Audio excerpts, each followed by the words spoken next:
C'est l'un des trésors cachés de Rome. Le Grand Hôtel Palace Via Veneto abrite une monumentale fresque murale, véritable photographie des soirées romaines des années 20.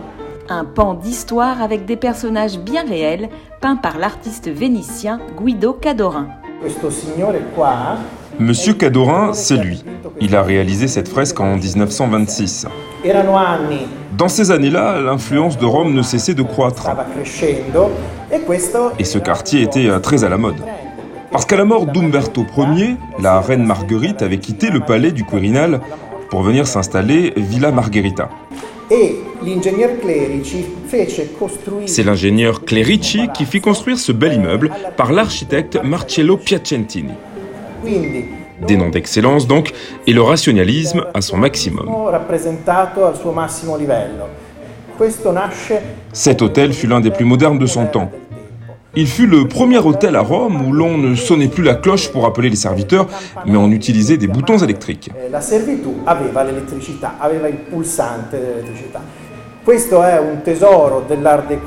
C'est aussi un joyau de l'Art déco. La particularité de cette fresque, c'est que toutes les personnes que Guido Cadorin y représente ont vraiment existé. J'ai déjà parlé de Piacentini, mais vous avez aussi entre les deux colonnes à gauche le professeur Papini, qui fut le fondateur et le premier directeur du musée d'art moderne de la Villa Giulia. Et ensuite, on a un personnage très controversé, mais pour le moins exceptionnel. Margherita Sarfati et sa fille Fiammetta. Elle fut la compagne de Mussolini, l'une des propagandistes du fascisme, mais aussi une intellectuelle exceptionnelle. En raison de ses origines juives, son destin fut plus compliqué à partir de 1938. Elle s'enfuit en Argentine, puis revint à Rome. Et ce qui est intéressant aujourd'hui, c'est que ses descendants, sa petite fille et sa fille, viennent de temps en temps prendre le thé avec leur aïeul peinte sur la fresque.